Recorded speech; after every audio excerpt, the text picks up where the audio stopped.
The whole concept is planning your year of health and fitness to make 2025 the year that you actually have the breakthrough.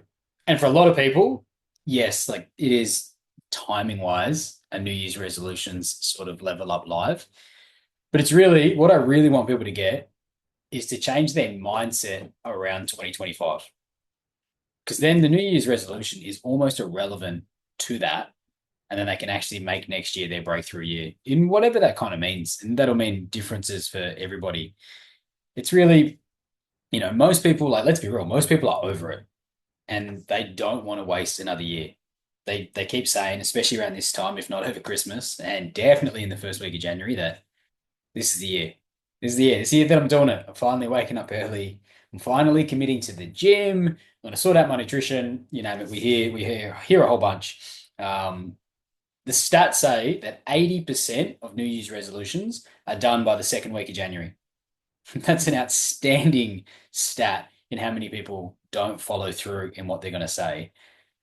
The thing that I like about New Year's resolutions is the potential motivation that it can give. It feels like a fresh slate, right? It feels like I can do anything this year. That was last year, this is this year. And I do love that about the concept of it. It's just how people actually go about it and view their year is actually what stuffs them up on their journey. Every year, people tell themselves this is the year, but then when life actually happens, work gets hectic, motivation wanes, and suddenly it's like it is now, it's December again. And closer to the health and fitness goals that you started with. Um, my question is to people like, how many years are they going to let slip by before they actually find an approach that actually fits their lifestyle and delivers them results?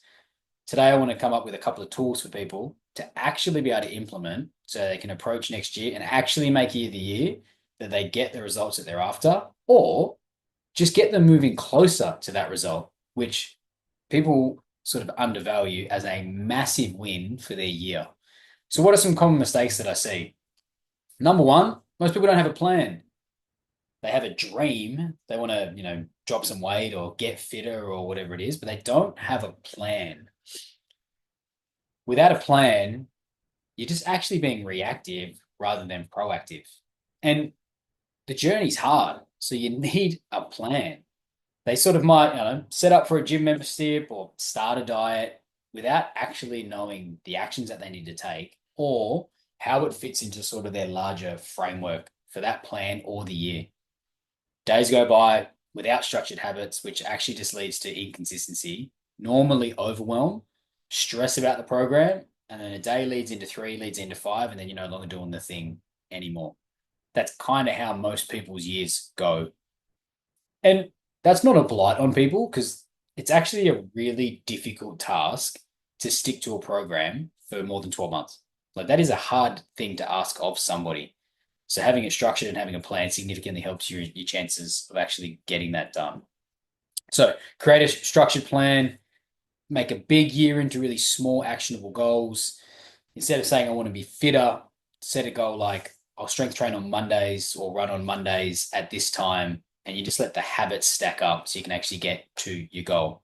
When we're actually talking about planning, you can do it in kind of two different ways.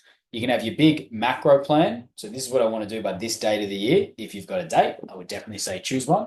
You can then break that down into where do I need to be in every quarter of the year or every 12 weeks. And then you can break your 12 weeks into where am I going to be in every 4 weeks out of that. Then you actually have clear guidelines on where you want to be at what dates, and you can actually work towards those dates with a structured plan. That significantly increases your chances of hitting your goal by a date later in the year. Number two is timing. And this is kind of in two fashions. Most people try to condense their results, which I don't mind people getting faster results. That's not what I'm upset about. It's the mentality of what someone's trying to do in those weeks and what it doesn't give them. So normally because of the short condensed version of what they're trying to do, it forces them into things like fad diets. So fasting, keto, juice cleanses, high intensity programs that, disregard your individual needs and your lifestyle and normally lead to frustration and burnout. And they also don't teach you the necessary skills to be able to do it for a full year. That's my issue with the fad diets and people trying to condense things into really short time frames. So how do you avoid this? You ask myself like two things that I see when I think of timing. If you actually go longer term, you can actually then go what like it should take the pressure off. That's what we're trying to do here. It's not most people see 12 months as an arduous journey. I see 12 months as I now have a long time to pat myself on the back, learn and grow throughout the year to get on top of whatever it is that I need to get on top of, which should take the stress off each and every week along the journey. Doesn't mean you can't quicken it up by any stretch, but it should take stress off by having a long term goal, not add stress to the journey. Then you can ask yourself this specific question. Can I see myself doing this program in 6 months or a year? If the answer is no, then it potentially may not be the right program, or it means you definitely need a secondary program to be thinking of because this won't be the one that's going to sustain you for the whole year. You need to focus on principles rather than trends. And there's different trends that come in every year: detoxes, fasting, carnivore.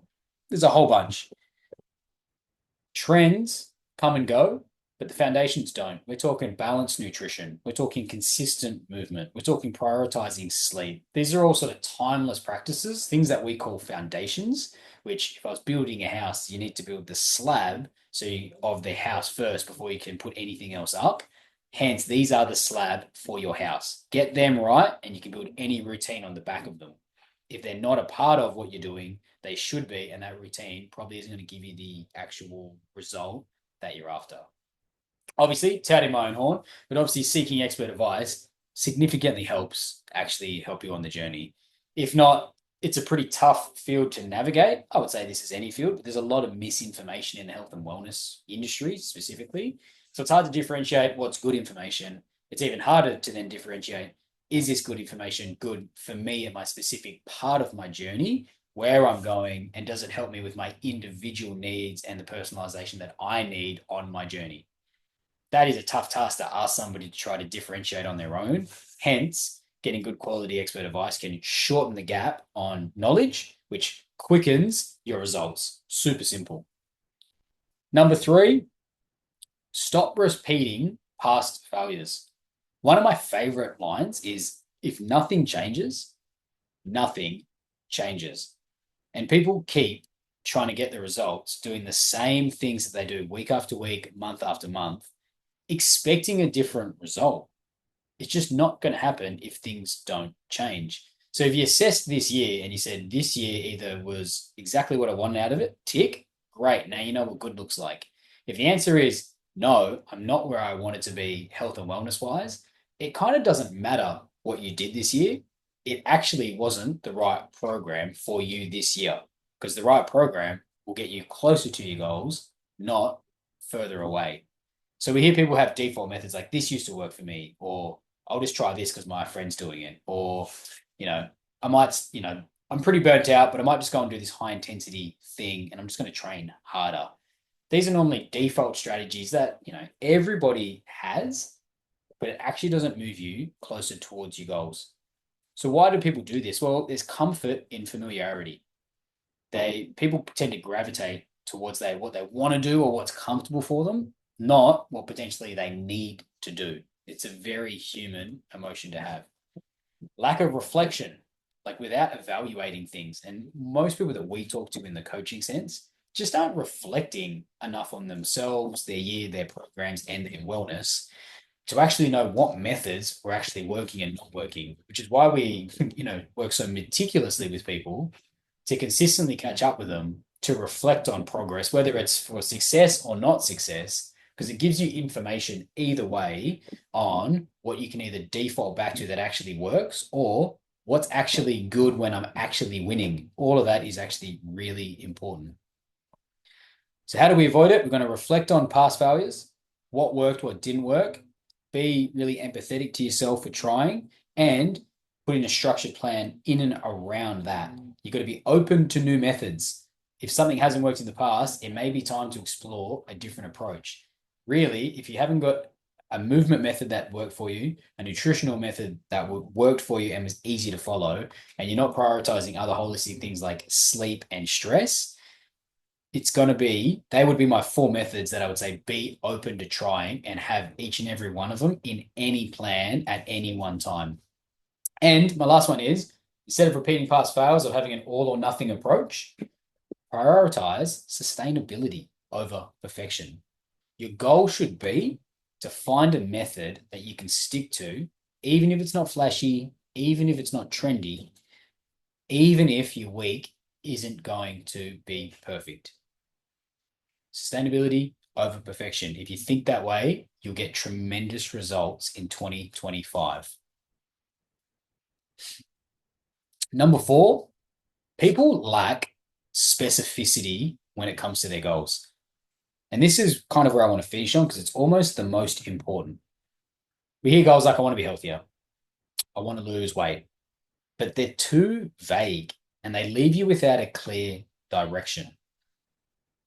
We hear, why does this happen? Well, truly, I don't think people understand how to translate like big goals into actions or even what might be a manageable task for the goal that they have or what's realistic.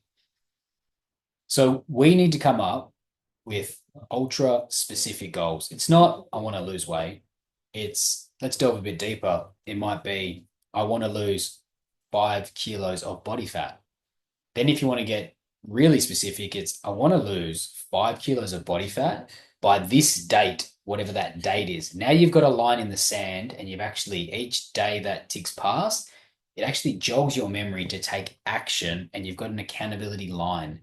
If you really want to get specific, tell somebody about that line. If you've got a coach, they'll have it mapped in, and it's just going to help you keep accountable when life gets busy and messy, when work kicks back in, when the kids are on holidays, when the kids are sick, when you've got family in town, when you've got social settings that you need to attend. That line in the sand significantly helps.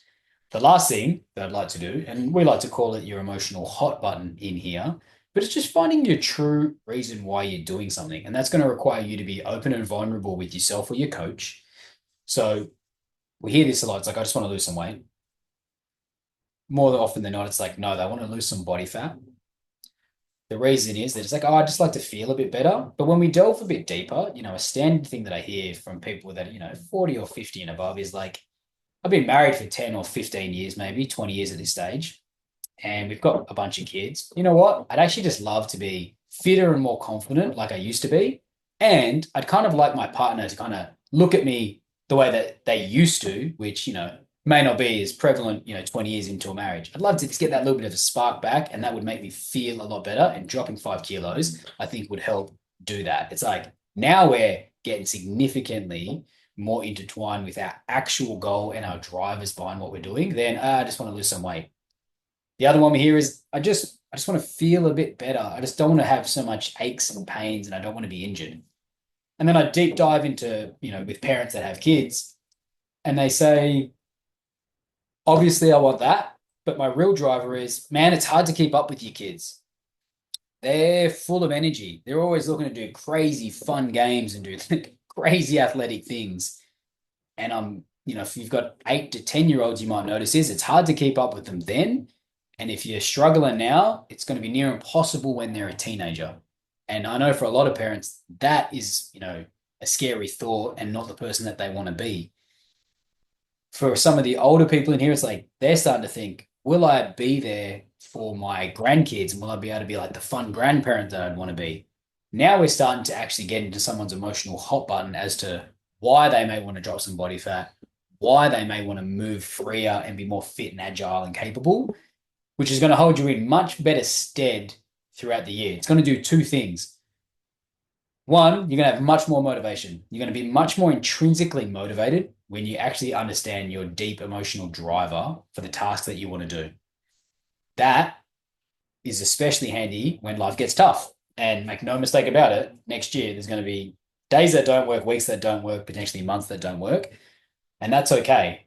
But having our driver of wanting your self-confidence back, wanting your partner to look at you in a different way, wanting to be able to be there for your kids and play with them on the crazy activities that they want to do, or be there for your grandkids, in the next 5 to 10 years, they're going to be much more powerful drivers. So you don't skip a day. So you get back onto your nutrition when it's cold and it's dark and work's being crazy and the kids are sick. They're going to help get you over the line much more than I just want to drop 5 kilos or I just don't want to have that achy back anymore. By addressing these common pitfalls, you're going to have intentionality, you're going to have structure, and you're actually going to change your mindset around what 2025 looks like for me. And if you can't, look at your week. And I'd like to think of it as a weekly structure because the days make the weeks make the months make the years clearly. But when I'm coaching people and I say, hey, I want to get fitter, I want to get stronger, I want to take control of my nutrition, I want to sleep better, whatever it is, then we want to break this task into an action. If you want to sleep better, what, if you look at your day and your week, are you doing that actually looks like you're prioritizing sleep? Are you doing a wind down activity? Are you taking a supplement? There's a bunch of things. Are you doing a restorative exercise? If it's not in your week, it's probably not going to get done. If you're looking to take control of your nutrition this year, do you have a shopping day? Or let me reverse that. Do you have a planning day? Do you go out and have a grocery shopping day? Do you have a prep day? If they're not in your calendar, you're probably not going to prioritize nutrition this year. If it's movement, do you have your walks and your runs in place? Do you have the times when you're going to go to the gym? Do you have somebody that's going to hold you accountable to these measures? So my goal would be find out what you want to do by the end of 2025, and success looks like being there at the end of 2025.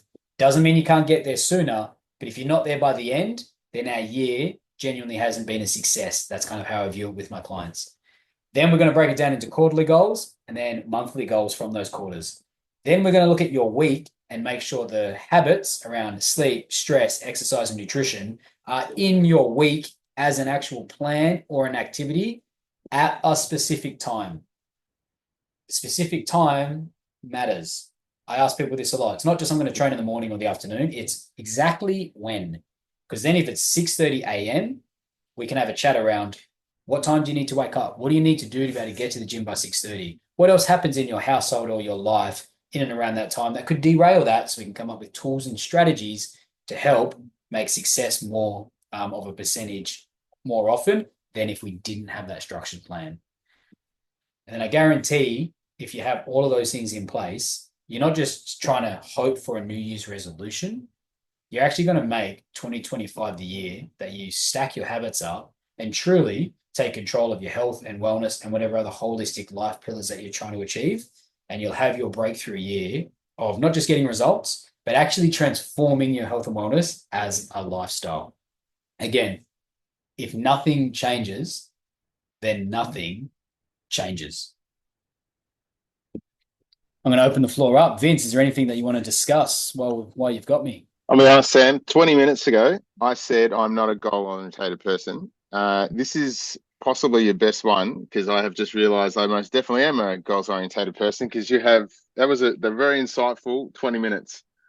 I think the reason why I thought I was not goals-oriented, I had a look. I've been at Fifth for 5 years now. And I think, like you said, I've got a base. So, and I've built that base, and I guess I feel like I don't need those, what would you, your standard New Year's resolutions. Yeah. So, and I did note down there are two resolutions that I have attempted over the last 2 years that I've never been able to get right. And I have a reason for them. As you said, you need a reason. And I'm not being accountable to myself. Just out of interest, the two are I want to be able to, when I get up, go and spend 5 minutes outside in the sun. Yes. That's one, and that was from a previous one. It might have been Ethan that ran that one, but I really like that. I think that's something that will be beneficial for circadian rhythm. The other one is I want to get to bed before 10 p.m. every night. I think that's a very ambitious goal with young children, but definitely achievable. But yeah, those two I've never been able to get right. And I guess that's what I'm going to use as my New Year's resolution, Sam, which is going to try and set me up to get that as a habit. Both of those, I'm going to do one at a time, which is obviously the better way, trying not to do everything in one hit. Yeah. Yeah, Uh, I would, easier said than done. yeah. Just track for a second. What, out of those two, why specifically do you want those two? Like, what are you trying to get out of waking up early and going to bed on time? Um, Look, Sam, I'll be honest, I feel like sometimes I'm a cranky old man at night time when I don't get enough sleep and I get tired and I start yelling at people and I start getting upset over the dumbest stuff. And I think about it later and think that was stupid. My brain goes into cranky old man status when I'm tired. Um, I think I don't have huge issues sleeping, so that the sunlight in the morning I don't think is essential. But for me, the 10 p.m. in bed after 10 p.m. I'm not a nice person to be around. Fair.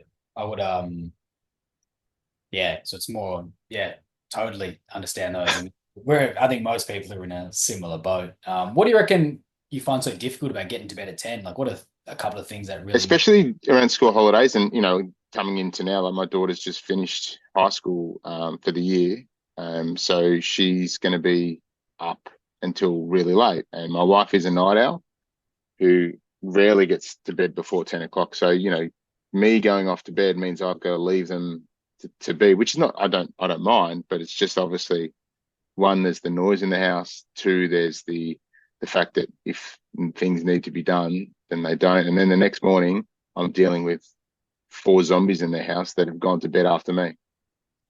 that's fair. I would, I'd come up with a structured plan around like, how do you get there for 10? What's the like 15 to 20, maybe 30 minutes you need to do before that to make that happen?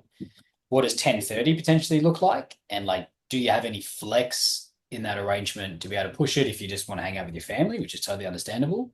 Um, what could I do? So that would be my evening. And then do I need to do anything around the quality of my sleep, around how I wake up, either feeling or energetically based on that? And then you could backtrack and be like, what do I need to do in the afternoon potentially to help either get like a CNS reboot for yourself gently, just to help extend, that stress load or like reduce that stress load for your evening, just to help it more manageable for you as you get, obviously more tired and more stressed with the family. And then I'd do the same in the morning. I would see how all that works around how you get up in the morning. And if you're finding, I keep like a loose journal throughout my year a lot around like, when did I get up? Was it natural? Was it not? How energetic am I? What does that look like? Look at how I was sleeping and like my activities around getting to sleep, because you can always change those. They're pretty independent, as hard as they might be, and then kind of just make decisions based on that. But yeah, I'm a personal fan of prioritizing my getting to sleep more than trying to get people up, because I find it just helps you get up on Yeah. time. When And you then, say when you say journaling, yep. do you have a particular app you recommend, or would you just say like a Oh, notepad, or like just a bit I of pen and paper? Like yeah, what? I personally Excel? I use a pen and paper. Like Okay. I've used a whole bunch. I've used apps and I've used like spreadsheets, which the spreadsheets have the benefit that obviously you get more data that you can look at later. I Mm. found the process though of writing down day to day to be just much more therapeutic, and I started following through with it much more than getting on my computer. So like my personal thing is when I get up, I'll go and put like a cup of tea on. I'll let my dog out. The sun may or may not be up yet. And then like I'll just quickly kind of journal while my dog's, going to the bathroom. And whether it's cold or not, it doesn't really bother me. I kind of like the winter cold. And I found that is kind of how I do mine in the morning. You'll find that if you stack a habit with something, you'll get significantly better adherence to that habit than if you don't. So it might be like a lot of people might put like their supplements next to their toothbrush, because then you're stacking it with brushing your teeth, something you do, twice a day or whatever it is. Works really well. So I stack my journaling and my outside with my cup of tea that I make before I then go and bring one into, my partner or whatever it is. Nice. And you think, I prefer the sleep, but you think of getting that morning light and the circadian rhythm, you got to think as your eyes sort of get the light from the sun, just how many mechanisms in your body are getting up regulated to actually start their day comparatively to like being in your house. That will have a significant flow on to sort of your cortisol and your blood sugar way later in the day, at least till lunchtime. So it's pretty powerful. It's just stacking it appropriately so that you can actually get it done. Yeah. Cool. Perfect. I look forward to hearing how they go, and I'll help keep you accountable I to will. the I will feedback. definitely update you. Thank you, mate. Have a wonderful day. Thanks, Sam. No problem at all.